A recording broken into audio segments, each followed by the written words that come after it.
product launching,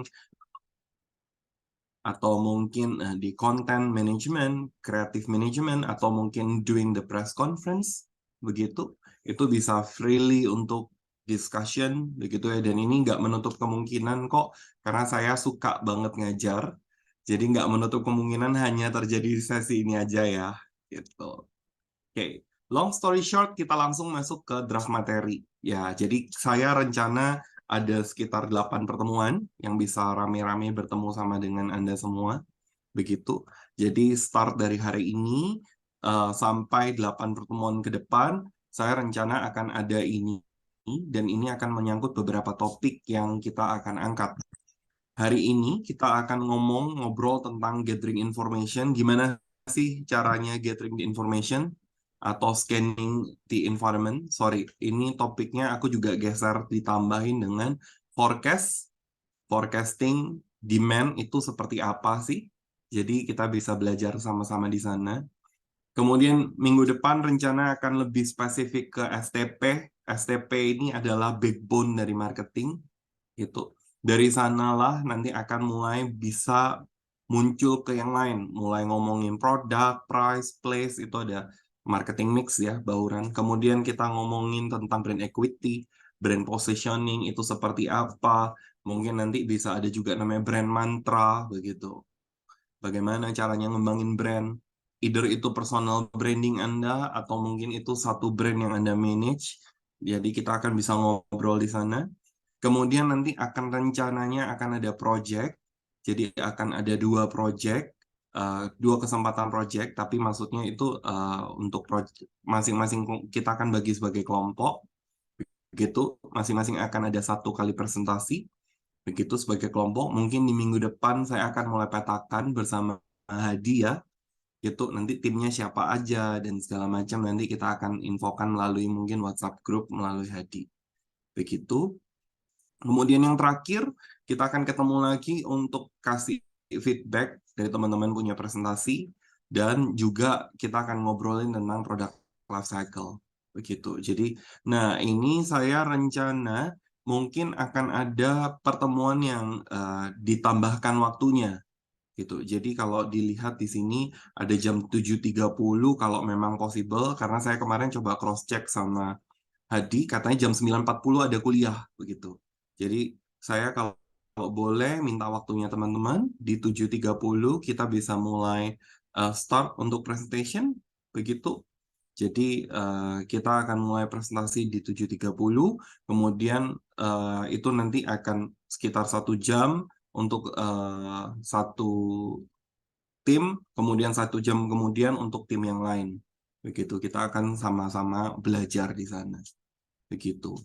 Oke, buku yang saya pakai adalah buku Kotler, Philip Kotler, Marketing Management. Saya pakainya edisi 14. Mungkin teman-teman kalau saat ini saya nggak tahu edisinya berapa, nanti boleh info ke saya juga.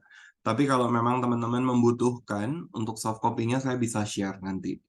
Soft copy-nya di mana, karena ini yang mudah untuk didapatkan di internet. Begitu. Jadi ini bisa teman-teman juga pelajarin. Itu sekaligus untuk mulai baca ya buku bahasa Inggris ya. Gitu. Kadang-kadang soalnya kita kan males banget untuk baca buku, apalagi buku bahasa Inggris gitu kan. Tapi di sini itu sangat membantu buat nanti kita bisa digest ke depannya. Oke. Nah, sampai sejauh ini ada yang mau ditanyakan? Aman? All good?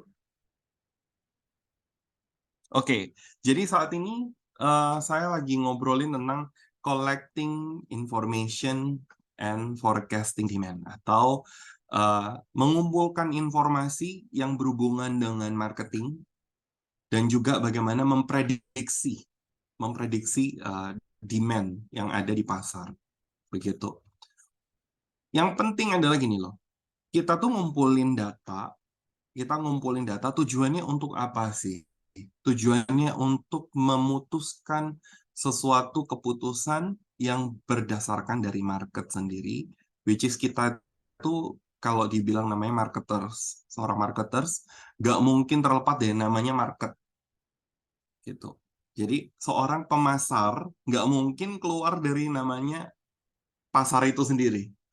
Jadi seorang marketing yang baik adalah marketing yang tahu kondisi pasar. Jadi bukan sekedar orang yang ada di belakang layar aja. Oh ya, kalian mungkin udah tahu sangat berbeda antara sales sama marketing. Itu berbeda ya. Jadi antara sales itu tenaga penjual sama marketer itu sebenarnya berbeda. Tapi kalau ada di dunia kerja, biasanya semuanya tenaga pemasar atau marketing. Kita butuh marketing. Tujuannya untuk supaya nggak kerasa bahwa, oh, sales. Karena banyak kan orang ditanyain, mau ngelamar posisi apa? Sales. Oh, saya nggak jadi deh kalau sales. Gitu. Tapi kalau marketing, bolehlah. Rasanya lebih lebih apa ya? Lebih punya pride begitu. Padahal sebenarnya enggak. Jadi marketing itu sebenarnya adalah eh, seni dan juga sains. Gimana kita bisa ngumpulin dua hal itu? Nah, buat teman-teman yang nggak suka sama angka, mohon maaf.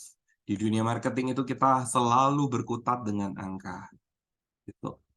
Tapi enaknya adalah angkanya tuh rata-rata bisa ditranslate sebagai duit gitu ya. Jadi lebih mudah untuk ngitungnya daripada mungkin kalau accounting kan ngitungin duit orang di belakang gitu kan. Kalau marketing itu bagaimana caranya kita memprediksi tren dan segala macam di sana. Oke. Nah, kita saat ini belajar untuk collecting dan marketing informasi itu ada yang namanya marketing information system. Jadi ada tiga hal, ini yang paling penting ya. Ada tiga hal yang eh, menyangkut marketing informasi sistem (MIS). Itu ada tiga elemen penting, yaitu people, orang, equipment, peralatan, sama prosedur. Di dalam satu marketing information system itu harus ada tiga elemen ini. Kalau tidak ada salah satu, berarti itu tidak bisa dibilang sebagai marketing information system. Begitu. Nah, jadi ada tiga elemen ini untuk apa sih sebenarnya? Untuk dikumpulkan, kemudian di short, dipisah-pisahkan, kemudian dianalisa, dievaluasi, bahkan disampaikan kepada orang-orang yang memang uh, membutuhkan hal-hal informasi yang akurat untuk memutuskan sebuah keputusan. Begitu. Jadi ada people-nya, ada equipment-nya, apa dan di mana itu bisa dikolek, ada prosedurnya, kapan dan bagaimana cara proses untuk kolek itu. Begitu. So, contohnya, mungkin saya nggak tahu apakah Anda familiar, pasti familiar sama Facebook, Instagram, gitu ya.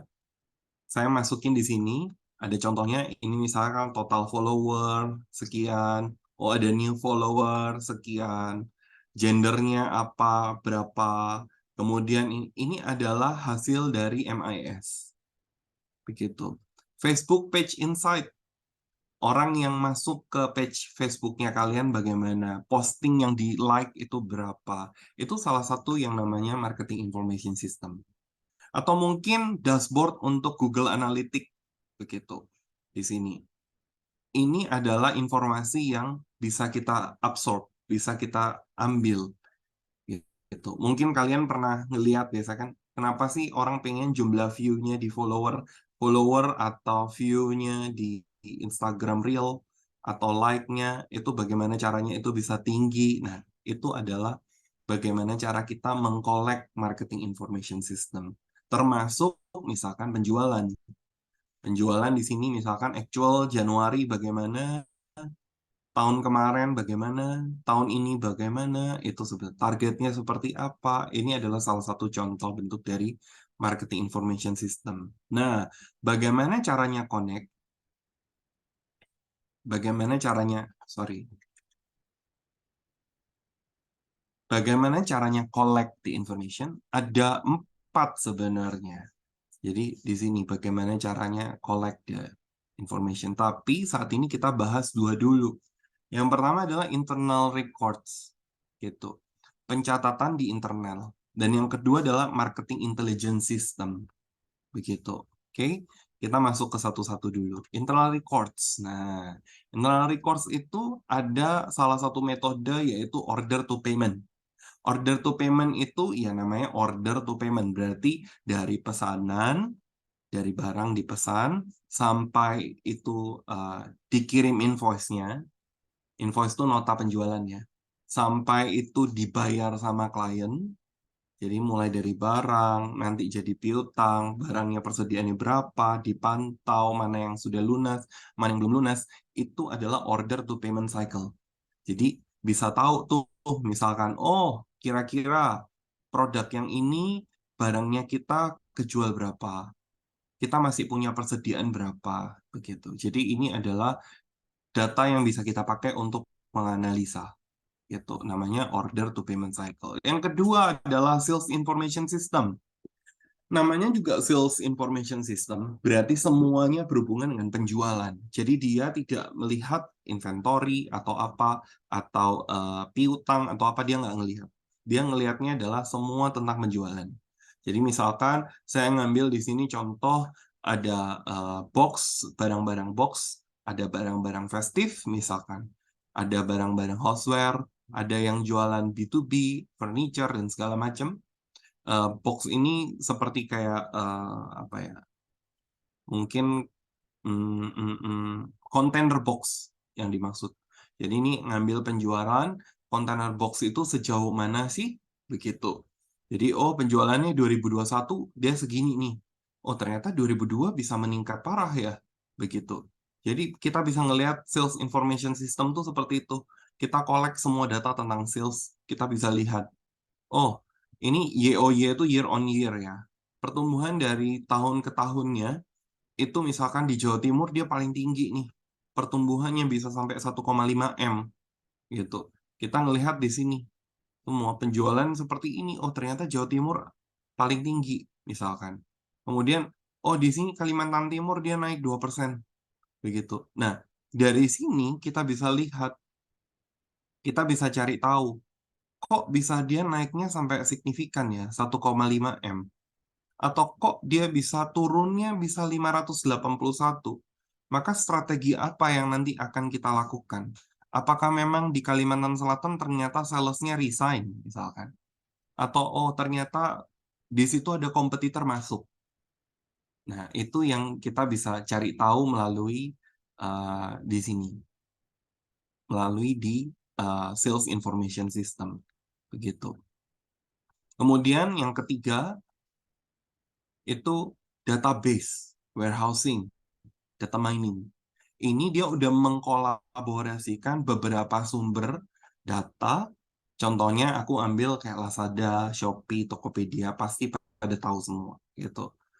Kadang-kadang mungkin mereka menggunakan yang namanya kalau di marketing itu namanya remarketing, atau kalian bisa ditarget sama mereka. Tiba-tiba ini ini yang saya sering alami gitu ya. Saya lagi mau bisnis trip, saya cari kamar hotel gitu kan. Saya cari kamar hotel, atau mungkin mau staycation, atau mungkin mau traveling kemana, cari-cari hotel, itu lewat aplikasi Agoda contohnya, atau lewat website Agoda gitu kan. Tiba-tiba nongol email, kamu mau nggak ke Jakarta, lagi diskon nih. Atau kamu mau nggak ke Bandung? Ini lagi diskon. Kamu mau nggak pergi ke Surabaya, taruhlah. Lagi diskon nih.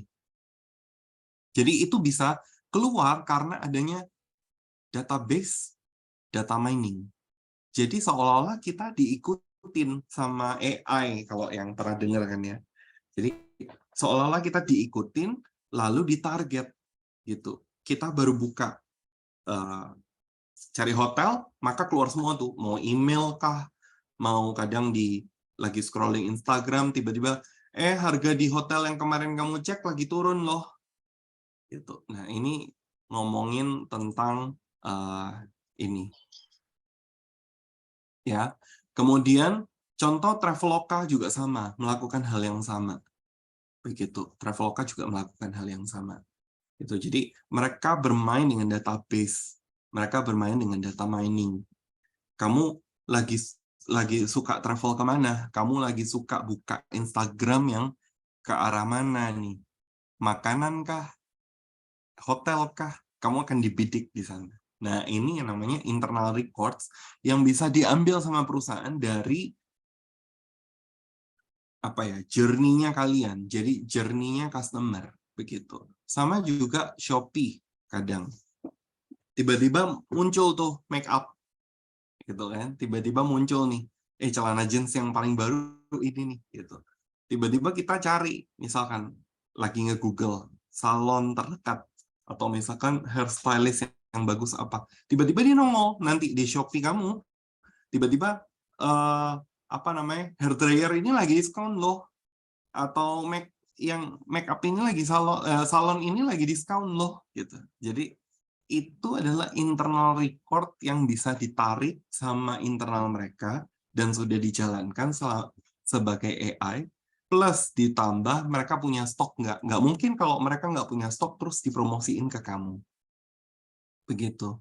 Itu salah satu contohnya gitu. Sampai sejauh ini ada yang ini ada yang mau ditanyakan sampai sejauh sini? All good, bisa memahami, gitu, bisa tahu ya. Jadi mengumpulkan data tuh sebenarnya buat apa sih? Jadi mengumpulkan data tujuannya satu, untuk bagaimana supaya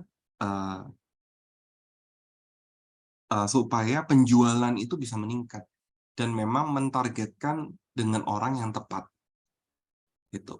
Jadi bisa dikumpulkan journey-nya itu seperti apa. Journey itu apa ya? Tahapan-tahapan mereka, misalkan kalau mau beli itu seperti apa gitu. Ada dulu tuh setauku ya, dulu tuh Amazon pernah melakukan. Jadi kalau misalkan dia misalkan dia mau beli buku atau mau beli barang apa, misalkan taruh di keranjang. Maka dulu tuh biasa kalau orang marketer yang pinter, dia akan tunggu tuh sekitar 2 hari. Biasanya akan nongol, tiba-tiba dikasih promo. Ada diskon link nih, kamu bisa ambil. Begitu. Kamu nggak mau beli item yang ada di keranjang kamu, lagi ada diskon nih. Nah, buat marketer yang udah tahu, dia sengaja tuh ditaruh aja di keranjang, dibiarin 2 hari. Entah juga ada diskon, bisa beli lebih murah. Sama juga misalkan Grab atau Gojek misalkan.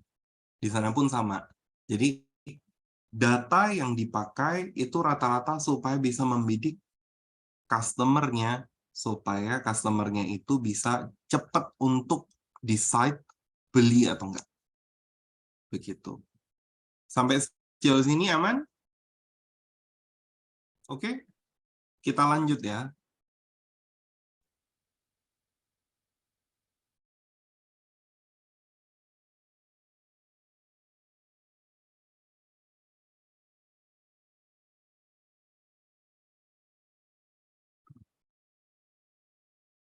Nah, kalau tadi ada yang saya bilang itu adalah internal records, atau dalam kata lain itu result data, hasil data yang didapatkan dari transaksi atau didapatkan dari perusahaan, didapatkan dari customer langsung saat dia melihat website atau saat dia pakai aplikasi atau apa, itu namanya result data.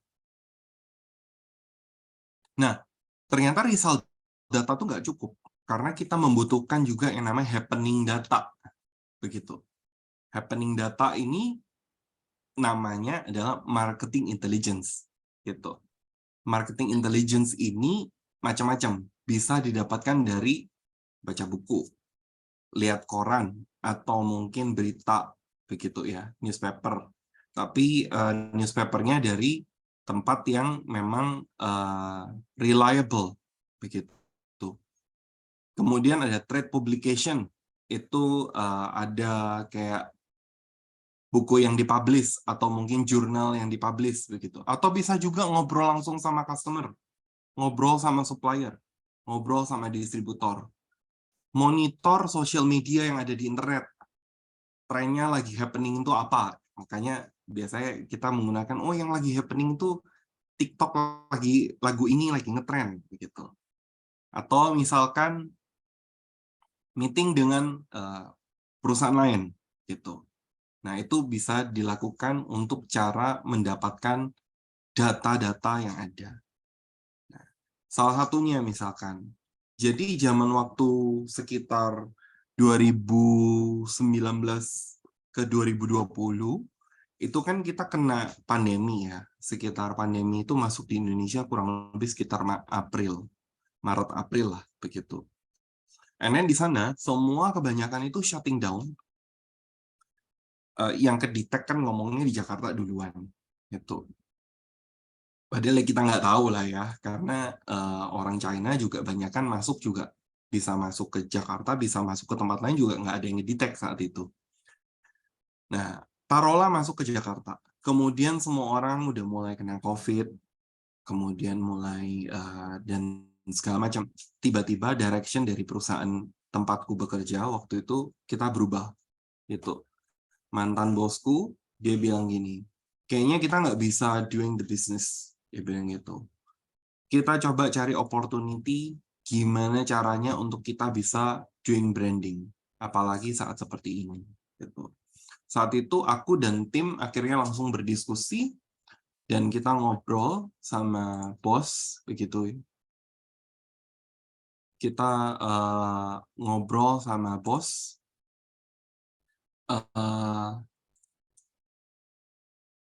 Kita ngobrol sama tim juga bahwa ya udah let's go to the YouTube gitu. Tapi sebelum itu belum zamannya YouTube ngetren, masih zamannya Instagram Live waktu itu ngetren. Maka kita timku melakukan streaming. Gimana caranya bisa streaming, mulai kenalin bosku ini seperti apa, kondisi kantor tuh bagaimana. Kemudian waktu pandemi itu bagaimana cara kita nge-treat orang. Kita pergi ke beberapa panti asuhan atau waktu itu panti jompo. Bukan hanya untuk bagaimana membuat branding dari bosku, which is perusahaannya juga, itu naik. Nah, di situ kita sampai bisa ngobrol. Nah, intelligence itu adalah kita ngumpulin informasi. Apa sih yang menjadi kekuatan supaya orang bisa viral saat itu? Jadi akhirnya nggak cuma viral ya, tapi lebih dikenal. Karena perusahaannya kan pengen naik di momen-momen tertentu. Gitu. Akhirnya yang dilakukan adalah kita mulai start dari itu. Waktu itu aku ingat timku itu mulai dari pergi ke panti-panti asuhan. Jadi pergi ke panti asuhan karena di situ kita research, kita cari dari internet, kita cari dari sumber beberapa, langsung datang ke panti asuhan dan segala macam. Mereka bilang kalau donaturnya stop. Banyak donaturnya yang stop. Bahkan mereka aja mikir mau makan aja susah. Jadi akhirnya kita ngangkat itu, kita pergi ke mereka, kasih bantuan ke mereka. Sebenarnya bantuan itu sebenarnya sudah ada karena bantuan itu jadi gimana ya? Waktu saya di Airmas itu kliennya itu 80% adalah government. Jadi kita juga support government. Tapi nggak mungkin kan kalau aku supply government only. Kalau supply government only itu bahaya gitu. Jadi kalau support di government only itu bahaya karena kita dianggapnya sebagai gratifikasi saat itu. Makanya kita mikir gimana caranya untuk mengcover at least nggak cuman sekedar di government gitu. Dan itu tuh sangat penting. Kenapa? Saat kita bagi-bagi APD saat waktu itu ya.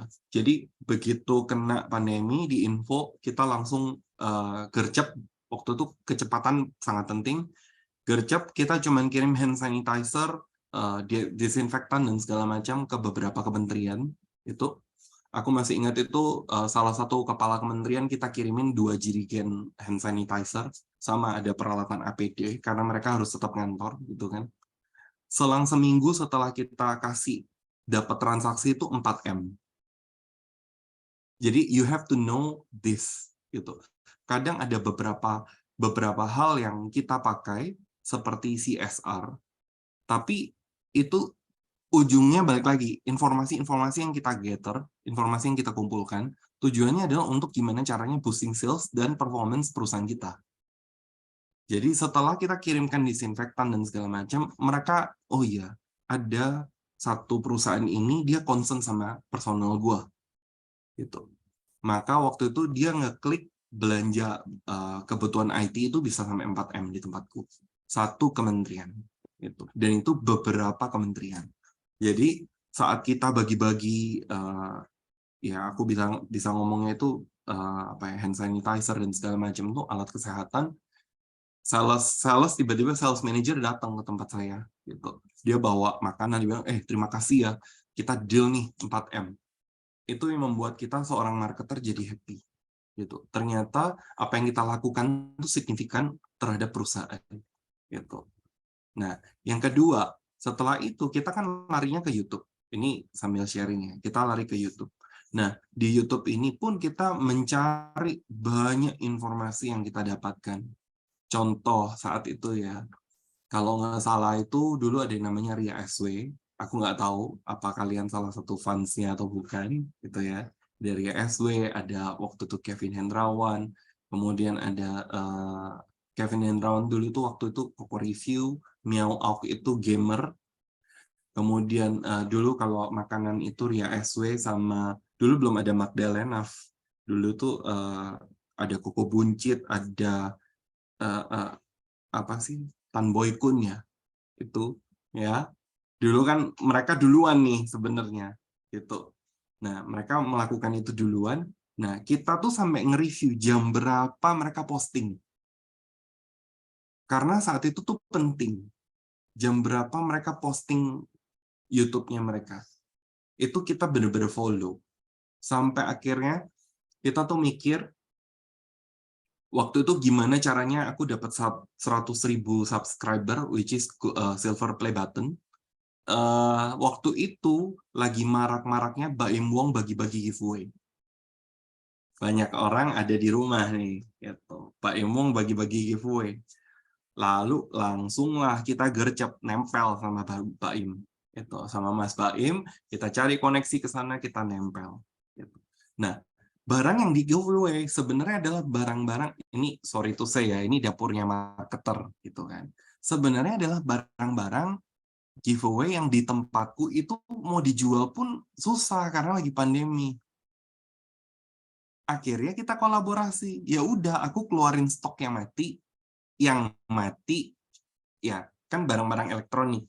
Kita stoknya yang kurang lebih mati ditambah biaya promosi yang keluar, tapi kita akhirnya collab sama Mas Baim.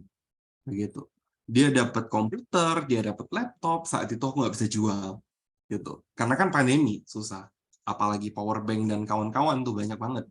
Terus router, MiFi yang WiFi yang bisa dibawa kemana-mana itu, alatnya MiFi namanya.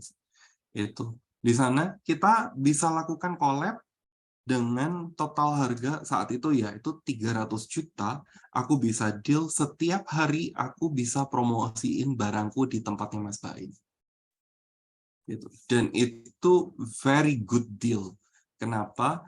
Karena waktu itu Krating Deng, aku lupa, Red Bull atau apa, aku lupa, itu harus bayar Baim Wong tuh 1M kontan. Sedangkan tempatku karena dia butuh giveaway, aku support, aku dapat 300 juta. Dan itu pun setengah barter, setengahnya barang. Gitu. Nah, di sana kita ngelakuin collab sama Mas Baim. Collab, bosku kadang ke sana dan segala macam, masuk ke YouTube, mulai masuk ke Instagram, mulai masuk ke YouTube, sampai akhirnya subscribernya naik jadi 100.000. Gitu.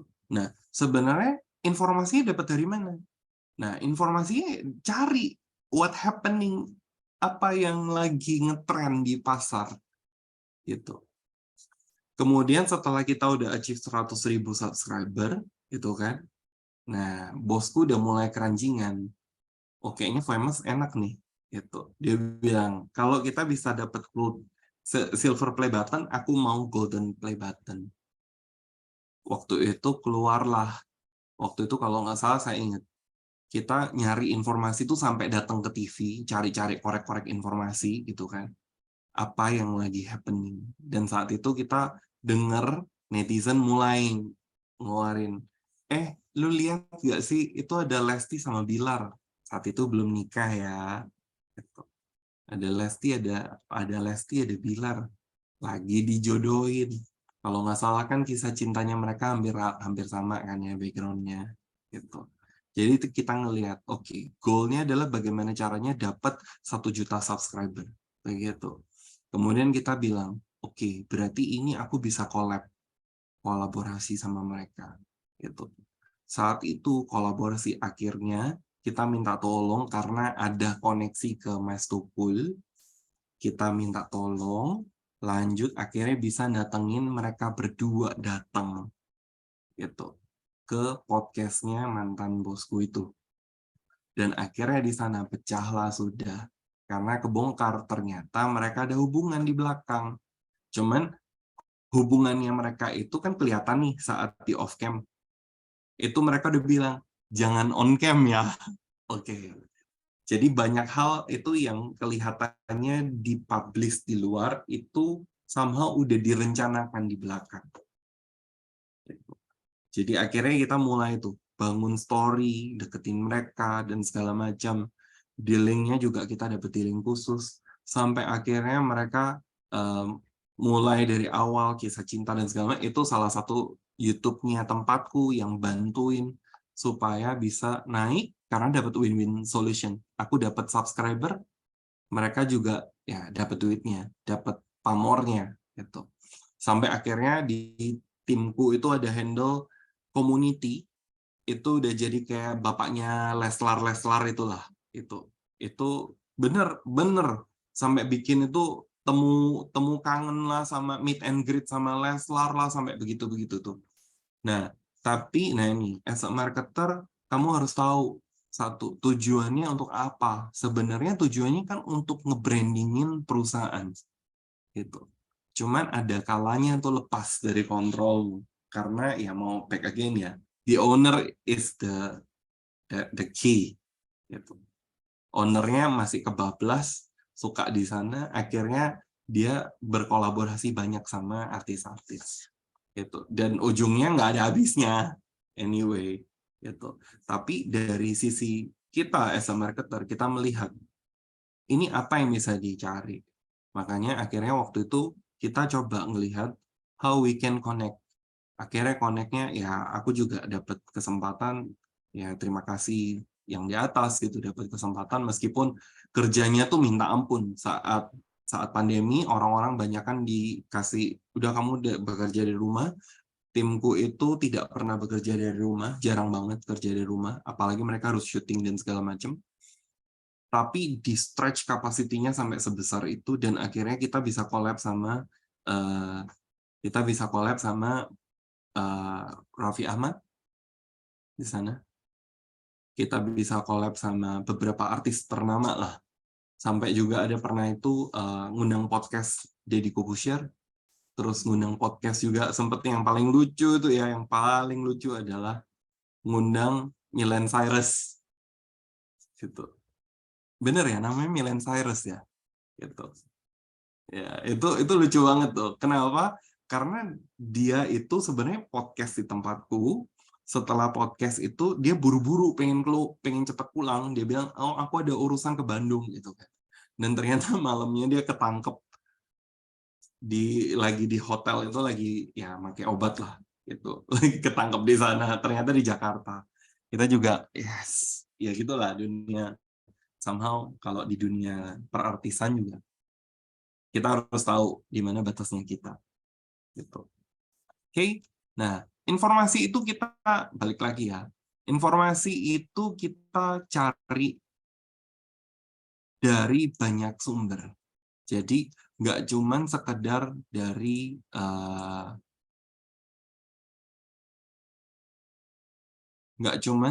dari buku atau newspaper, tapi kita bisa langsung terjun ngobrol sama customer gitu. Atau mungkin kita bisa cari dari internet, misalkan di sini 10 lagu yang viral di TikTok. Kamu pengen ngetren, pakai lagu-lagu yang lagi viral di sana. Itu data, itu yang kita bisa lakukan, kita cari. Atau mungkin yang kemarin waktu itu Siska Cole sendiri, kalau kalian tahu, dia doing research, dan dia keluarin suara, gitu kan. bikin popcorn di kamar cek, ya gitu-gitu. Itu based on research dan akhirnya happening. Keluarlah semua YouTuber mulai ngikut nada ngobrolnya dia, ya kan? Itu. Jadi happening data itu bisa dicari dari manapun, mau dari internet atau bahkan talking to your customer itu juga bisa. Gitu. Talking to your distributor itu juga bisa. Aku ada salah satu story yang menarik. Jadi dulu saat aku bekerja di Brother, nah ini juga kalian bisa lakukan. Aku berharap ini bisa jadi inspirasi lah buat kamu gitu.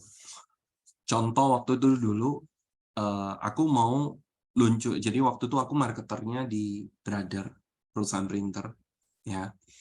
Nah, kita tuh mau luncurin produk printer inkjet. Printer inkjet tahu ya?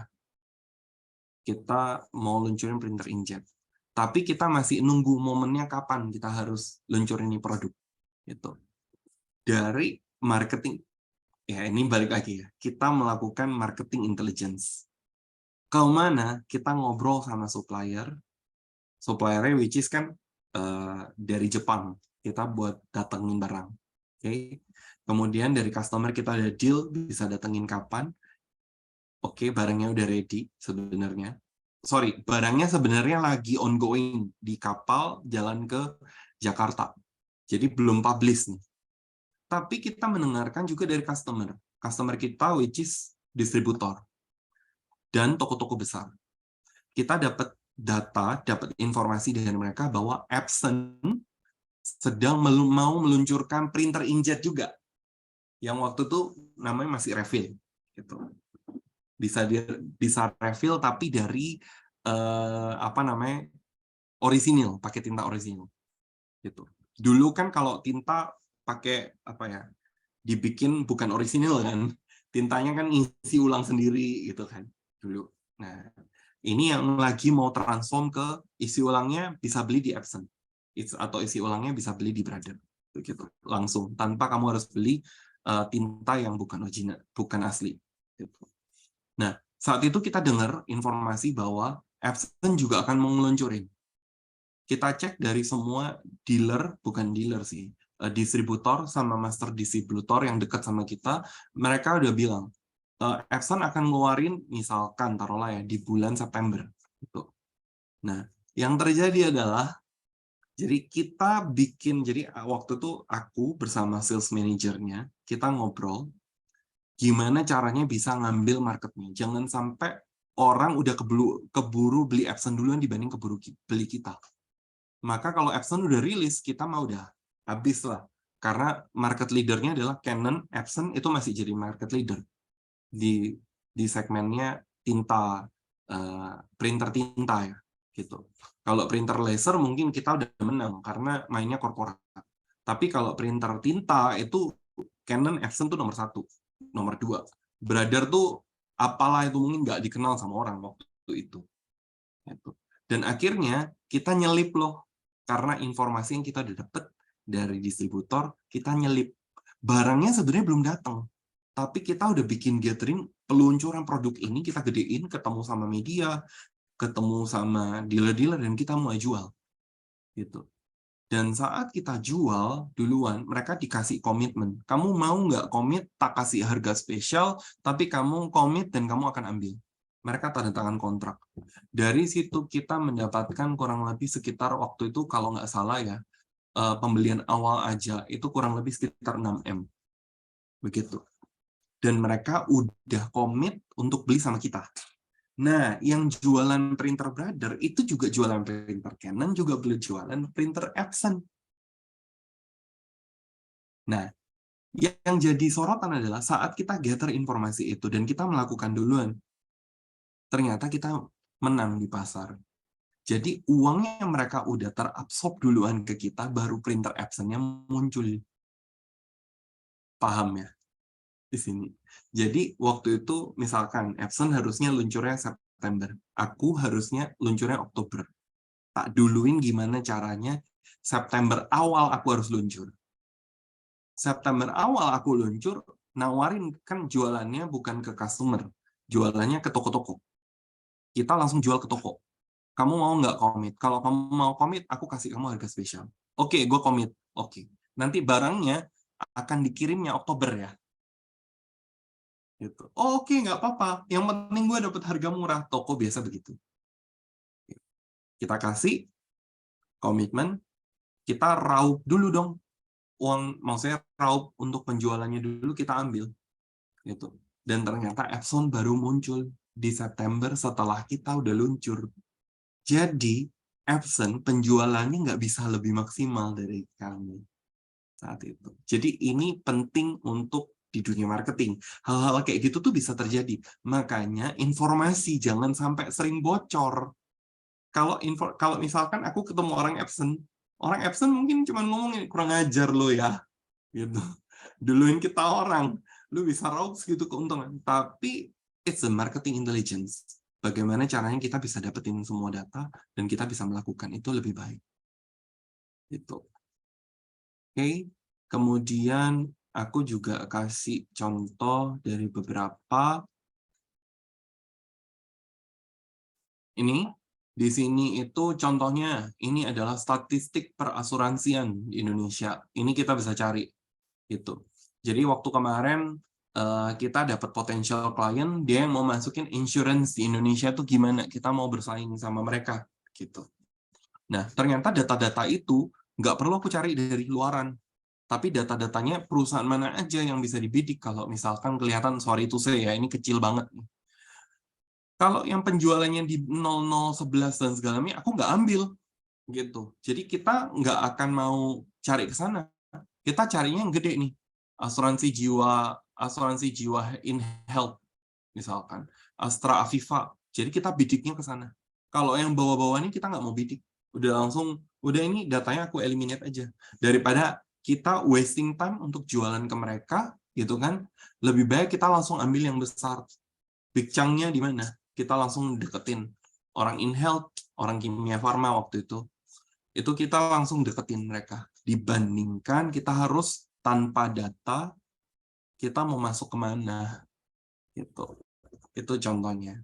Atau mungkin yang berikutnya nih, contoh, The Future Life Insurance. Nah, ini jurnal, punyanya McKinsey.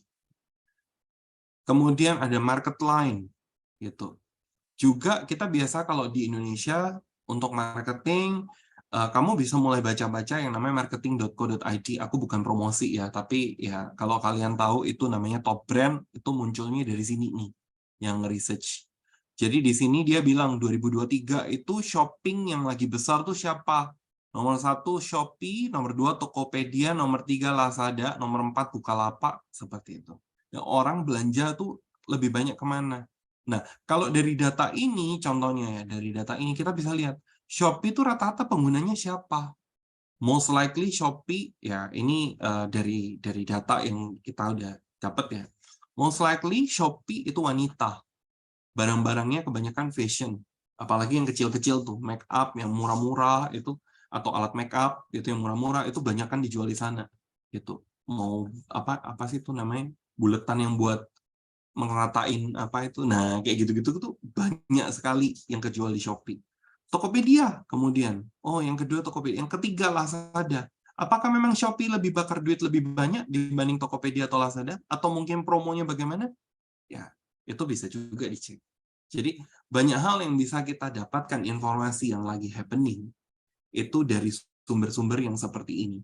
Jadi bukan cuma langsung datang ke customer atau monitor cuma sosial media, tapi kita bisa dapetin banyak hal dari internet. Generasimu ke depan itu akan jauh lebih berkembang. Jadi please mulai mengerti bagaimana caranya search itu. Itu penting, how to search your data di Google itu bagaimana biar lebih cepat. Kalau enggak kamu lebih ketinggalan. Gitu. Oke, nah competitive information yang lain itu bisa diambil dari internet, gitu. Bisa juga dari forum independent consumer atau dari website distributor atau sales agent misalkan, atau bisa juga review pelanggan, misalkan seperti contohnya kayak misalkan review kamu bikin aplikasi, misalkan kamu bareng orang IT bikin aplikasi di App Store atau Google Store. Nah, itu kamu bisa baca reviewnya.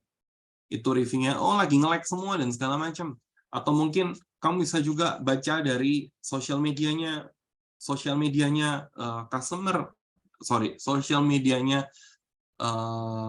kompetitor. Kamu bisa baca begitu.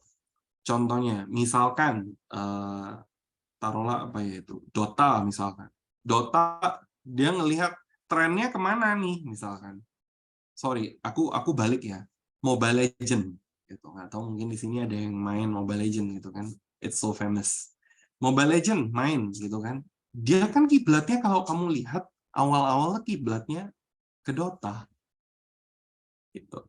Jadi di situ kita bisa ngelihat reviewnya orang gimana, user interface-nya seperti apa, penggunaannya seperti apa, itu cari di sana. Jadi informasi itu banyak banget yang kita bisa ambil, terutama sekarang. Dan itu pun ada yang research melakukannya. Dan kita juga bisa beli dari mereka. Nah, ada juga yang namanya public blogs. Public blogs mungkin kalau dulu oke. Kalau dulu ya, based on Kotler. Karena nggak banyak orang yang mau nulis gitu. Kalau sekarang itu sudah lebih mudah itu. Aku kasih unjuk salah satu yang ini salah satu yang kalian bisa pakai nanti. Ini yang dulu aku pernah pakai. Sebentar. Nah, pernah kan tahu ada yang namanya fitur yang namanya Google Alerts gitu. Nah, Google Alerts ini sebenarnya bisa dipakai untuk kamu mendapatkan informasi terkini dari Google tentang apa yang terjadi di market. Contoh misalkan, saya kerja di Indomie, saya cari. Nih, Indomie, misalkan, aku hubungan dengan luar negeri, misalkan. Ini salah satu contoh ya.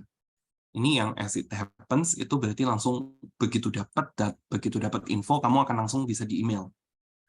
Atau kamu cuma mau dapat ringkasannya sehari sekali.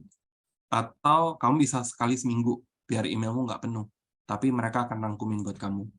Nih, kemudian sources-nya kamu mau yang mana? Semua atau otomatis? Yang mana? Language-nya apa? Dimasukin. Region-nya apa? Misalkan kamu targeting-nya ya taruhlah semua. Atau kamu mungkin bisa cari Indonesia aja. Gitu. What happened? Nah, how many-nya ada all result semuanya atau best result. Biasanya aku sih pakai best result. Create alert, mereka akan muncul ke email kamu nanti. Tapi as a preview misalkan. Kalau aku orang Indomie, aku dapat email, tiba-tiba ada yang ngomong kayak gini, cancel thread. Ternyata didapetin di Indomie Noodle. Begitu. Authority news seperti apa di Nigeria. Berarti ini akan mendapatkan info, oh Nigeria lagi ada masalah nih. So, bagaimana cara kita take over? Gitu. Apakah memang aku menggunakan marketing communication-ku dengan cara tak tumpuk dengan materi-materi yang lain spesialnya di Nigeria? Atau mungkin aku bisa dapat info ini langsung aku infoin ke tim terkait. Indomie lagi disorot loh di sana.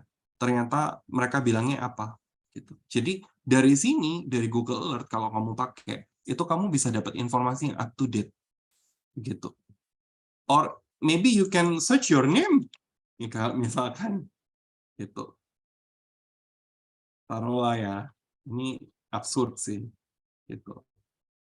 Nih, oh ternyata namaku bisa di mana aja gitu. Dan kalau ada yang setiap kali ngomongin tentang nama gua nih, dia bisa ke email ke gua, jadi gua nggak perlu nyari.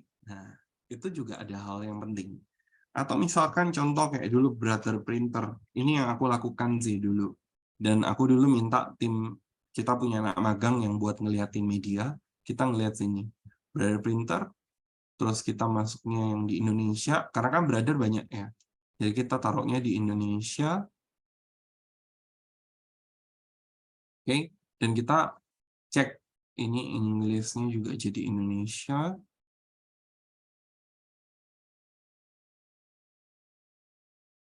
Nih, setiap kali ada review, itu kita bisa ngedeteksi. Oh, misalkan aku ngelakuin press conference, kemudian tak masukin di sini. Aku nggak perlu cari di internet, untuk aku bisa tahu artikel mana yang sudah terpublish. Tapi aku melalui Google Alert, aku udah disummary-kan sama Google masuk ke emailku, tinggal aku laporkan ke manajemen. Gitu. Jadi ini yang kita bisa lakukan, Google Alert. Gitu. Dan ini kalian bisa lakukan juga ya.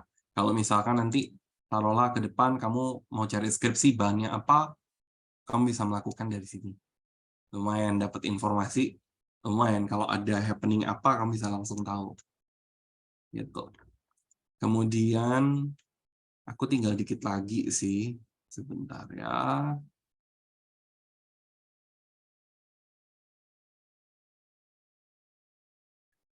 Gimana sih caranya improve untuk marketing intelligence ini kita supaya dapat quality? Yang pertama, training salesmu. Karena sales itu ada di lapangan, jadi kamu harus kasih tahu sales gimana caranya dapat informasi. Makanya kalau kamu di lapangan as a salesman, report itu penting. Karena report itu akan masuk dan dibaca. Itu dibaca sehingga bisa mengidentifikasi ini lagi kemana, apa yang terjadi di market.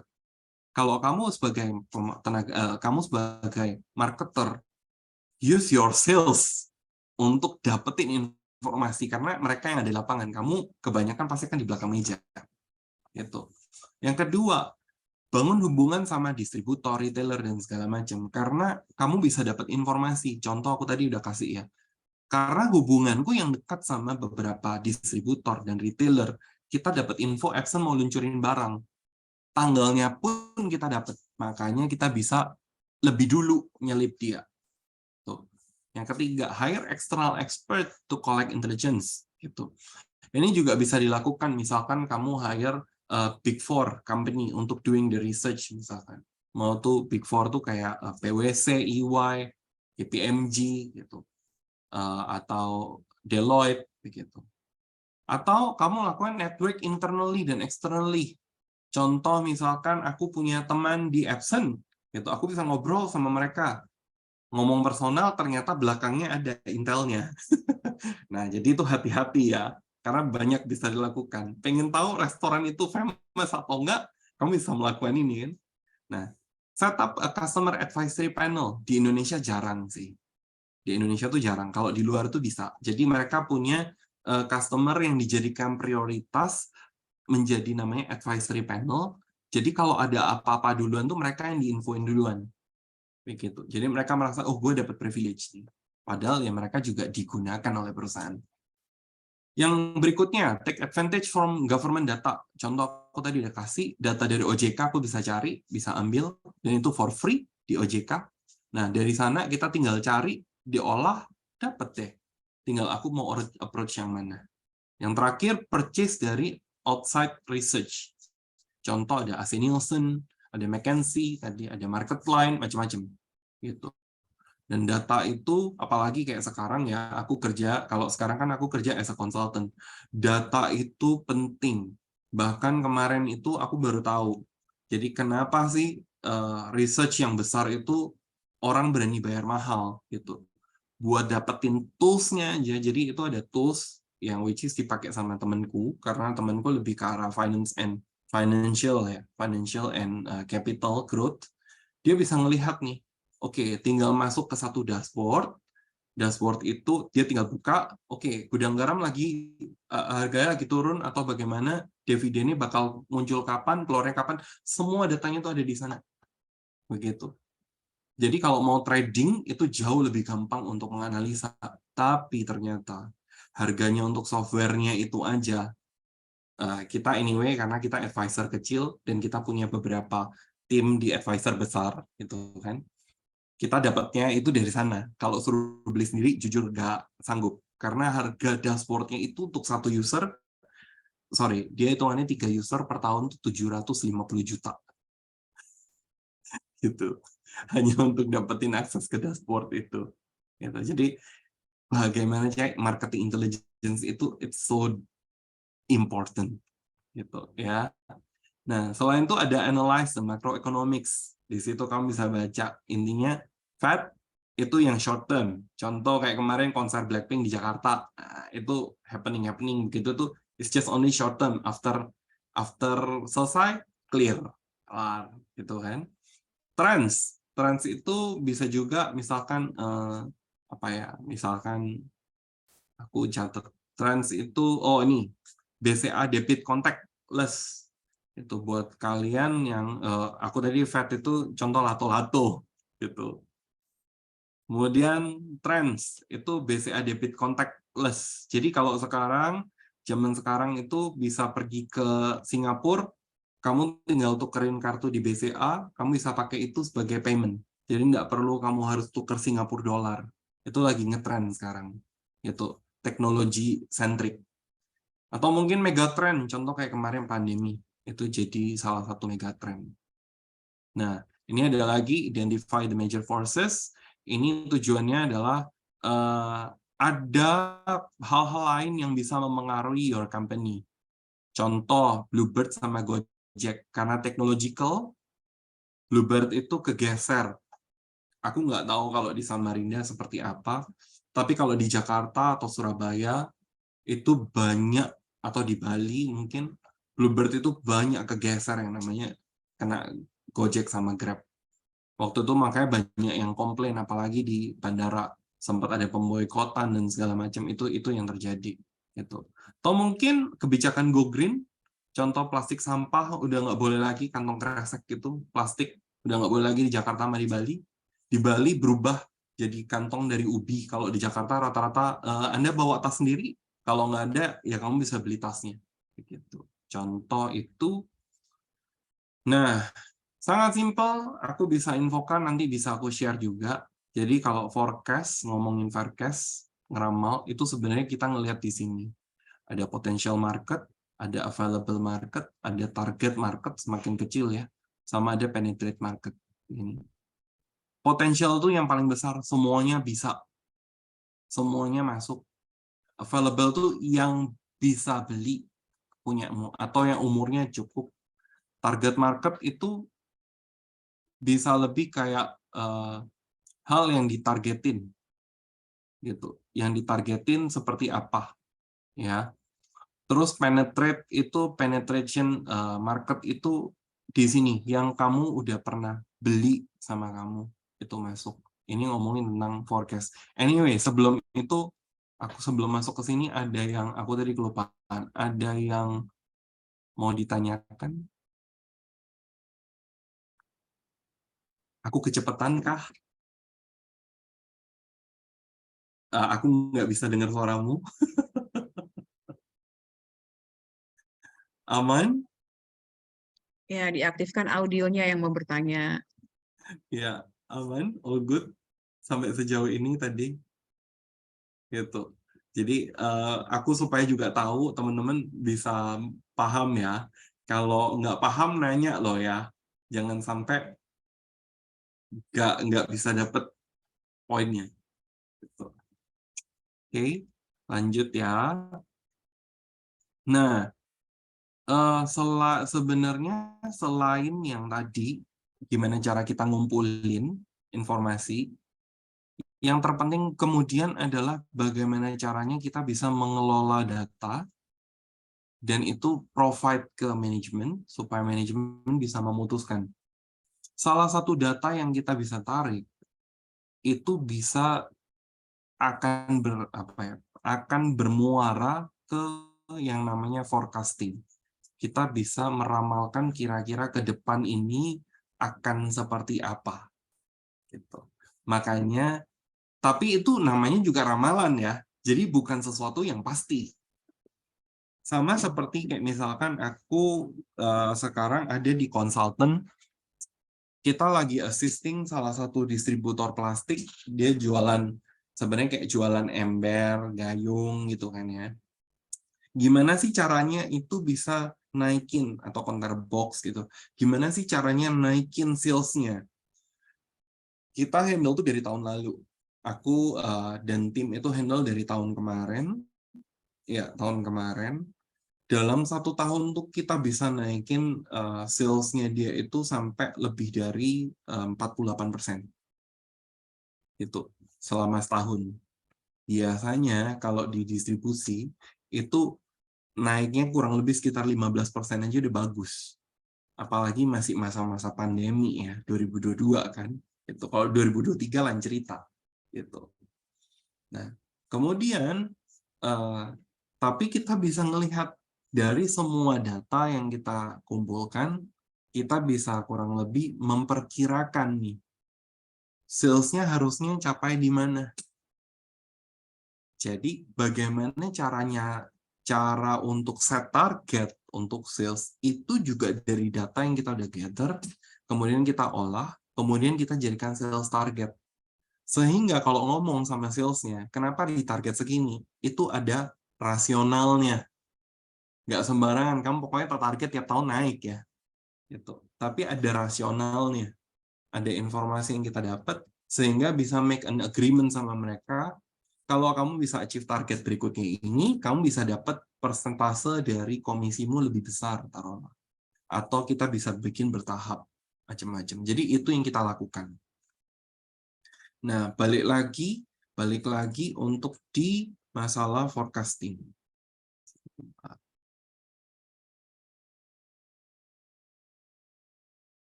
Oke. Jadi forecasting itu sama demand measurement, cara ngukur permintaan, itu kita ngelihatnya dari sini. Ada potensial market. Jadi potensial market ini adalah orang-orang yang kira-kira interest sama apa yang kita punya. Gitu. Misalkan kita ngomongin tentang wedding organizer. Oke. Potential market berarti ya mau keluarganya, bener ya, mau adiknya, mau kakaknya, yang ini selain yang nikah loh ya. Jadi kita bilang aja misalkan Samarinda, jumlah anak muda di sana berapa? Tapi sebenarnya kan bukan cuma anak muda, tapi orang tuanya juga punya anak atau adiknya punya kakak, begitu. Itu adalah potential market. Nah, available market adalah misalkan kita tarik lagi, lebih kecil lagi, misalkan. Oke, kalau orang tua udah nggak punya anak kalau orang tua anak-anaknya sudah pada menikah, berarti bukan target kita, gitu. Atau mungkin adik yang ternyata dia anak-anak paling kecil tapi udah nikah, berarti bukan marketnya kita. Berarti available market adalah orang yang belum nikah, gitu. Nah, orang yang belum nikah mungkin umurnya 21 ke atas mungkin, ya kan? Kalau yang 17 tahun ke bawah janganlah menikah lebih muda gitu kan. Itu bukan menjadi market kita. Misalkan taruhlah 21 tahun ke atas atau 25 tahun ke atas misal. Itu jadi target market kita. Jadi available market kita. Target market dikecilin lagi. Oke. Dikecilin lagi yang misalkan yang udah punya pasangan kemudian udah pacaran lebih dari 2 tahun. Gitu. Itu namanya target market, lebih kecil lagi yang warna ungu nih. Gitu. Nah, penetrate market adalah yang benar-benar kita set jadi orang yang kira-kira beli ke kita. Contoh misalkan, orang yang sudah berpacaran lebih dari 2 tahun misalkan. Kemudian dia punya standar ekonominya seperti apa? Kita lihat dulu. As a WO misalkan kamu punya base, kamu punya core, itu misalkan di Hotel Midtown, atau misalkan kelasnya di Aston, misalkan, kelasnya di sana. Maka penetrate marketmu akan berbeda dari target pasar kamu dan penetrate market kamu akan berbeda dari yang dia biasanya di pinggir jalan nikahnya. Atau mungkin nikahnya di Hotel Bintang 5, beda kan? Gitu. Jadi ini yang perlu kita perhatikan. Target market kita tuh seperti apa beda-beda. Nah, penetrate market itu lebih ngerucut lagi, kira-kira siapa yang akan beli gitu. Decision maker-nya sebenarnya di mana? Di pria kah, di wanita kah? Itu berbeda. Contoh misalkan, kalau di Batak gitu, rata-rata decision maker-nya adalah di pihak keluarga pria gitu. Tapi kalau misalkan di Padang, itu decision maker-nya di keluarga wanita begitu. Karena kan di sana wanita yang membeli pria gitu. Jadi beda ya. Jadi hal ini mesti kita bisa lihat sebenarnya potential market lebih ngerucut lagi yang available, lebih ngerucut lagi kita targetin kemana, lebih ngerucut lagi penetrate itu yang seperti apa, gitu. Nggak cuman yang sekedar qualified, tapi yang bisa beli punya kita. Contoh itu. Itu salah satunya contohnya WO. Salah satu dietary catering, gitu. Misalkan. Contoh catering diet, gitu. Potential marketnya semua orang di Samarinda, taruhlah. Gitu. Bisa langganan kalau suka makan, gitu, taruhlah. Available marketnya, ya orang yang suka makan, punya kemampuan untuk belanja, berarti mulai punya income ya, mulai punya income berarti taruhlah umur 25 tahun ke atas, taruhlah. Gitu. Target marketnya lebih spesifik lagi, karena mau diet berarti orang-orang yang mungkin overweight atau mungkin berat badannya di atas rata-rata, atau mungkin kamu bisa ngambil fat percentage-nya, atau mungkin siapa ini gitu. Itu pun macam-macam kan targetnya. Ada orang yang memang diet karena dia pengen badannya berotot, atau ada yang orang diet karena dia pengen badannya kurusan, atau mungkin kebalikan, orang diet untuk badannya lebih gemuk misalkan. Itu kan macam-macam targetnya. Nah, penetrate-nya lebih kecil lagi gitu. Kira-kira dia di daerah mana? Jangkauan kamu bukan. Karena catering itu paling penting adalah di delivery time. Kamu nggak mungkin deliver misalkan dari mana? Aku lupa itu Satellite City di Samarinda namanya apa? Tenggarong ya, kalau nggak salah. Kamu nggak mungkin provide makanan, kamu harus nyampe ke kota Tenggarong itu setiap kali jam 12 siang, sebelum jam 12 siang, tapi kitchen kamu ada di Samarinda. Gitu. Bisa sih, tapi sayang nggak sih? Kamu hanya untuk belain 1, 2, 3, 4, 5 customer ke sana, tapi kamu udah harusnya bisa mentargetkan yang ada di Samarinda. Jadi, nah ini adalah market types-nya dulu. Dari perhitungan market types ini, kita bisa mulai forecast. Jumlahnya berapa sih kira-kira orang yang ada di sana? Gitu. Datanya dapat dari mana? Bisa dari badan statistik, gitu.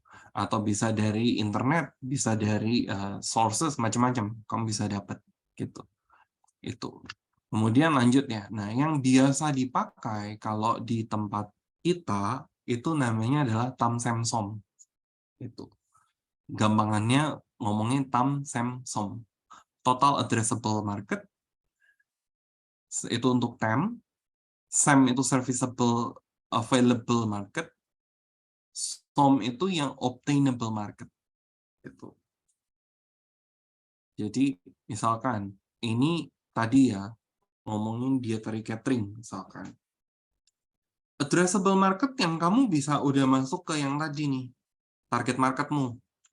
Taruhlah orang yang badan berlebih, misalkan berat badan berlebih, kemudian dia nggak suka masak tapi suka makan, gitu kan.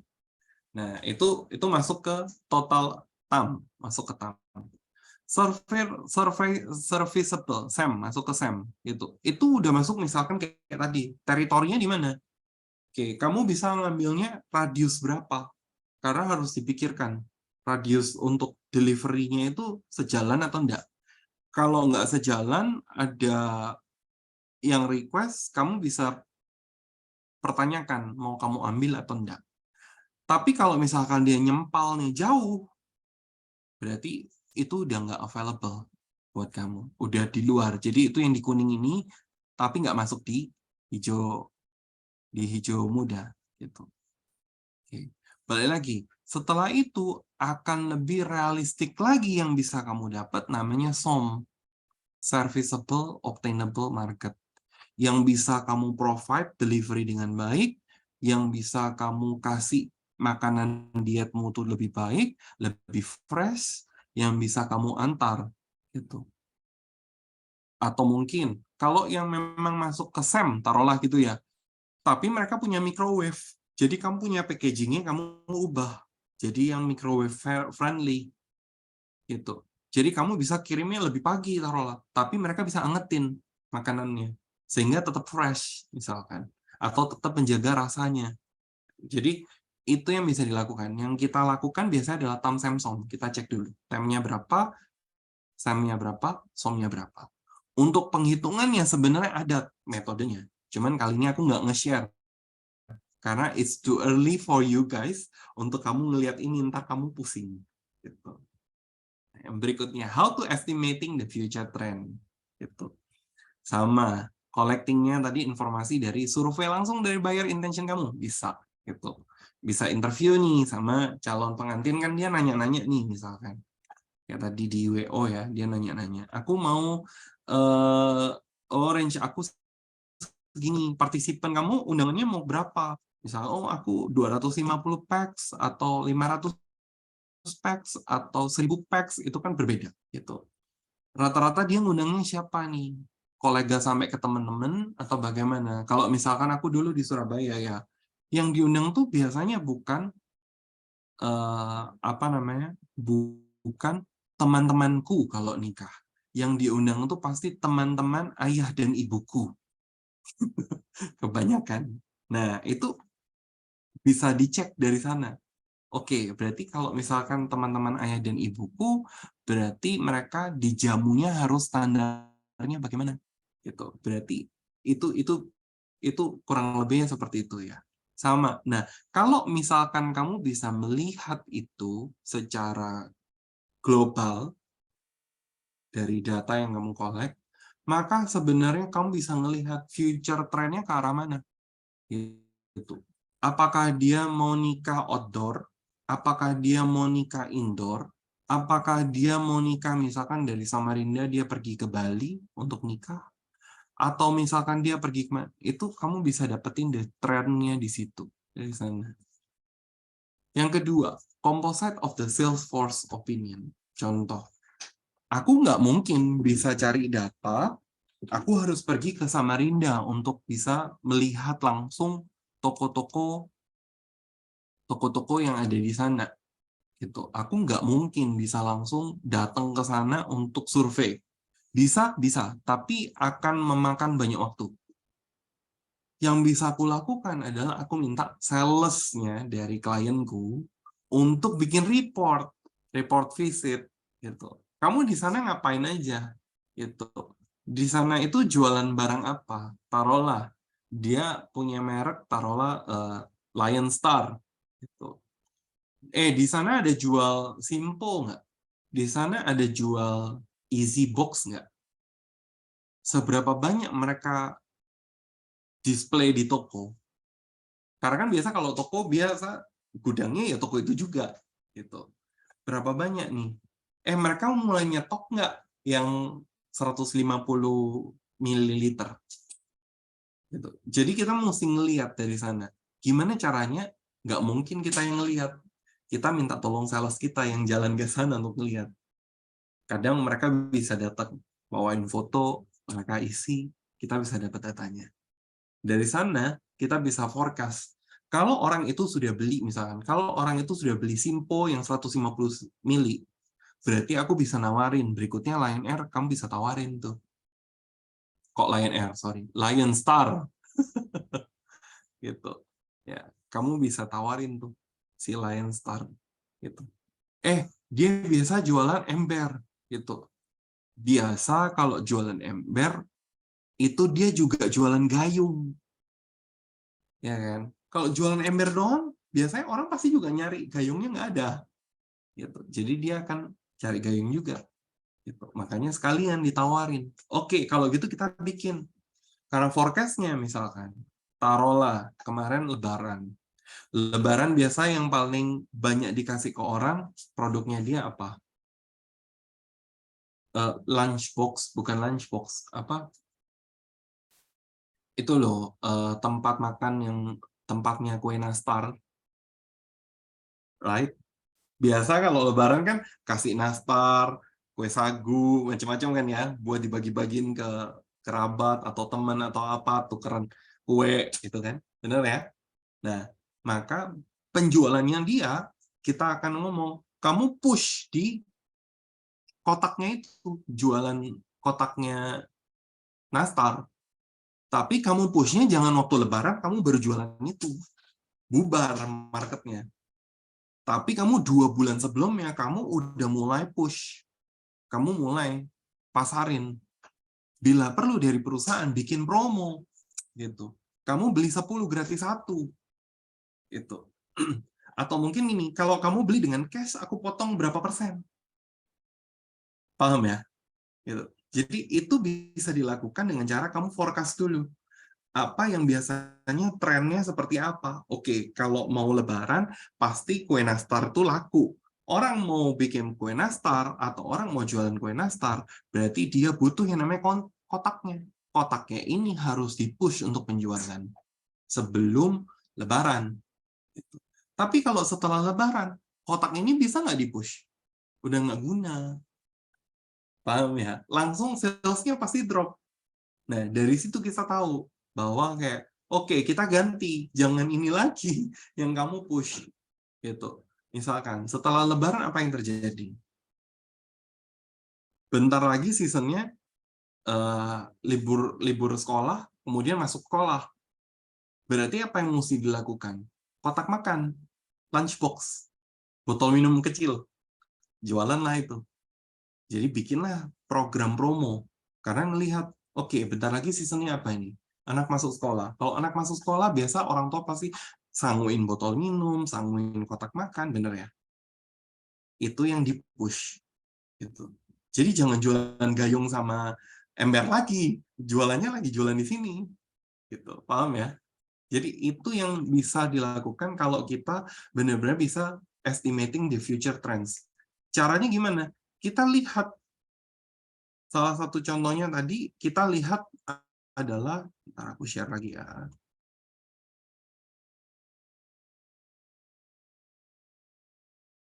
Pas sales analysis di sini. Jadi ini gimana caranya? Aku contoh kasih di sini. Ya. Nah, ini contohnya di sini. Nah, tahun lalu adalah tahun 2021 itu lebaran di bulan Mei. Sorry, di bulan Mei kalau nggak salah ya. Di bulan Mei. Ya kan April maju di bulan Mei lebarannya gitu kan, maka penjualannya tinggi di bulan April. Aku lupa lebaran di bulan Mei atau bulan Juni ya, kalau nggak salah itu di bulan Mei deh lebarannya gitu. Ya, 2021 masih di bulan Mei, Pak. Ya di bulan Mei ya, Mei ke arah akhir ya Bu. Ya, karena dia biasanya mundur 11 hari. Betul. Nah, jadi masuknya di sini, maka April penjualannya tinggi. Begitu. Di 2021 April penjualannya tinggi. Nah, sedangkan di 2022 ini masuknya udah ke April nih. Begitu. Mei awal kalau nggak salah, Mei awal gitu. Maka penjualannya akan ditarik mundur. Dia akan mulai masuk ke sini. Gitu. Maret ini tinggi sekali gitu. Nah, sekarang yang 2023 trennya bagaimana? Kan mundur 11 hari. Pasti di sini pasti akan mundur juga gitu. Maka Maret itu datanya bisa lebih tinggi lagi. Begitu. Kenapa? Karena tahun pertama tahun 2021 kita forecast gitu. Gimana caranya kita dapetin market? Oke, kita dapetnya segini. Di bulan waktu itu di bulannya segini. Oke, kita challenge, kita bikin promo dan segala macam. Naiklah. Akhirnya tahun kemarin segini. Tahun ini lain lagi. Ini kalau aku bisa buka datanya lebih tinggi lagi daripada ini. Gitu. Jadi 1 bulan aja jualan waktu sebelum mendekati Lebaran itu bisa 3M, 3,5M. Gitu. Yang ini tuh masih kurang lebih sekitar 2M. Yang ini masih sekitar 1M. Nih, ini kan 2M setengah nggak nyampe 2M. Ya, ini masih 1,5M. Kurang lebih ini hampir di 2M. Belum naik. Sekarang terakhir kalau nggak salah 3,5M. Gitu. Kenapa? Nah, trennya ada lagi. Kita kan future selain past sales ini sebenarnya bisa digabungkan dengan yang tadi, expert opinion gitu. Expert opinion adalah gini. Waktu itu kita sempat ngobrol bagaimana future-nya Indonesia nih. Nah, ini masuk ke makronya ya. nggak cuman Indonesia, global itu kan sekarang juga lagi resesi global dan segala macamnya agak susah dan agak berat. Memang Indonesia resistennya itu cukup oke untuk bisa bounce back begitu. Tapi yang terjadi adalah kita ngomong sama ke semua salesnya kita. Jadi waktu bulan Januari kita ada meeting, kita ada bilang kita kerahkan semua tenaga kita di kuartal 1 sama kuartal 2. Karena kuartal 3 dan kuartal 4 tuh kita nggak tahu apa yang terjadi di market. Bisa collapse, bisa oke, kita nggak tahu. Karena waktu itu di Januari kita belum tahu pandemi it will be endemi or benar-benar masih lanjut. We never know. Gitu. Akhirnya kita bilang peak seasonnya kamu dari pas sales analytic ini adalah paling hitnya paling besar adalah di sini. Maka kamu don't miss the opportunity untuk raup setinggi mungkin. Akhirnya di tahun ini dia jadi 3,8 M penjualannya. Gitu. Karena kita Januari, Februari, Maret, April, Mei, Juni itu kita raup semua. Kalau bisa kita achieve 1 tahun di sana. 3/4 jalan itu kita udah achieve di sana. Karena kita nggak tahu ke depan. Plus apalagi tahun depan bakalan ada pilpres. Nah itu akan memengaruhi dari sales yang ada. Percaya nggak percaya itu akan terjadi. Gitu. Jadi pas sales itu ditujukan untuk seperti ini forecastingnya. Gitu. Oke. Nah, market test method itu juga sama. Jadi market test method itu kayak contoh yang waktu itu kita ngobrol sama Mbak Imbong. Enaknya apa? Dia duluan nih, udah duluan. Aku bisa ngomong tuh expert karena dia lebih dulu. Dia udah coba tuh waktu itu. Dia bilang, Mas Kris, aku udah coba nih. Mau kita datengin orang-orang yang kurang kurang beruntung, misalkan dijadiin konten. Hasilnya oke, tapi nggak se-oke giveaway, dia bilang gitu. Kalau mau naik cepat, giveaway itu paling cepat. Nah, gitu. Karena dia udah lebih dulu, dan dia udah dapetin silver and golden play button duluan, maka kita ngikutin di belakang. Gitu. Itu yang kita bisa lakukan. Kita ngikutin apa yang dilakukan Mbak Imong waktu itu. Dengan cara ya kita ngikutin giveaway-nya dia. Dan ternyata it works. Gitu. Jadi, future trend itu bisa kita lakukan dengan cara macam-macam. Dan sekarang kalau memangnya teman-teman suka dalam hal research misalkan, itu biasanya setiap bulan itu akan ada kayak Harvard itu keluarin research journal, kemudian ada McKinsey atau dari Deloitte itu keluar white paper dan itu kita baca itu. Jadi kita bisa tahu the expert opinion based on the journal itu seperti apa. Gitu. Jadi inilah yang terjadi kalau kamu mau melihat trennya seperti apa. Kita nggak bisa untuk benar-benar memastikan trennya itu pastinya di mana. Tapi kita bisa memprediksikan. Contoh, misalkan. Orang waktu itu beranggapan, COVID itu biasa aja. Orang nggak beranggapan gimana caranya, nggak bisa berpikir bahwa kita bakal hidup bersama masker waktu itu.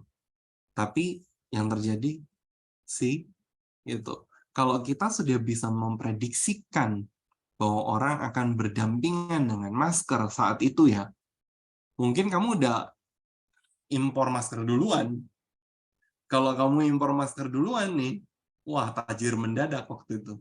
Harga satu box masker aja bisa jadi 250.000 satu. Gitu. Nah, hal-hal yang kayak gini nih yang perlu kita antisipasi dan perlu kita baca.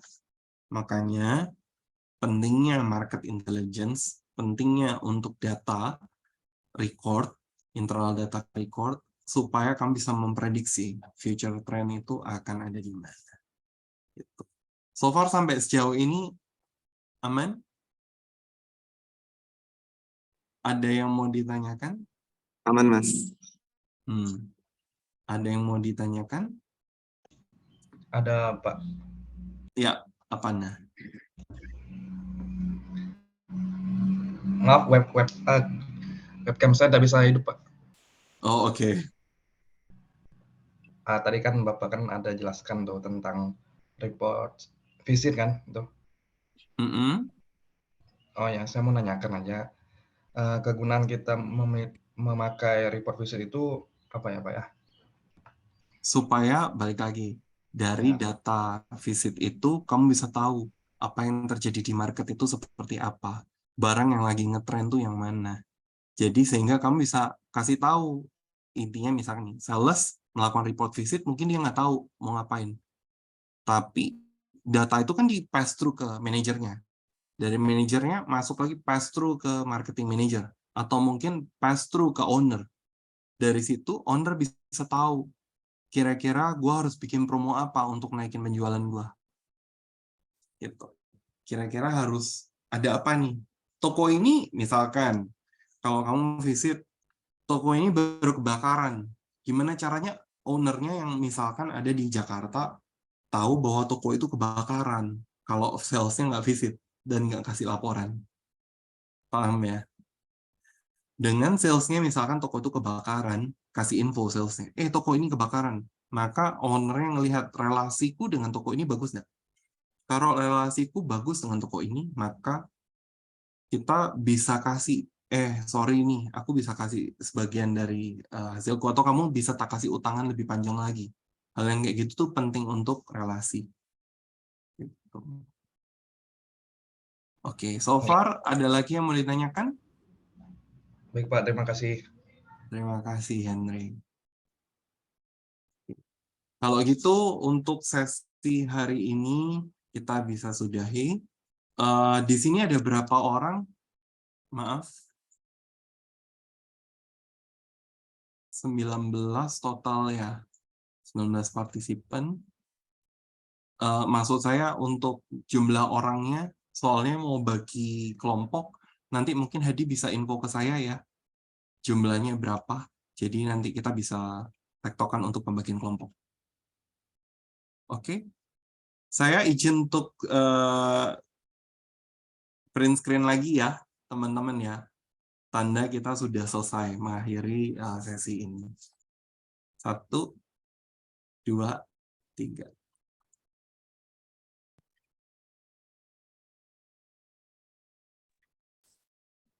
Bisa diulangi lagi Pak untuk mau sesi foto bersamanya biar Bisa. Oke, mungkin yang belum open cam bisa open cam. Henry diminta tolong untuk on cam Henry. Nggak bisa. Henry Bermasalah. nggak bisa on cam. Bermasalah Zoom-nya. Nah, begini nah. oke, saya jepret ya. Kita mulai 1, 2, 3. Oke, sudah. Terima kasih. Ya, terima kasih semuanya. Sampai jumpa di minggu depan. Aku harap teman-teman bisa kayak tadi ya, bisa early. Jadi kalau bisa kita 7.50 itu sudah bisa standby. Gitu, oke? Ya, terima kasih.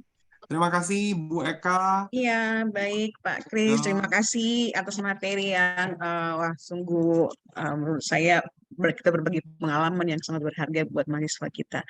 Ya, saya mungkin tadi tidak mengaktifkan kamera, tapi saya memantau dari tadi ya.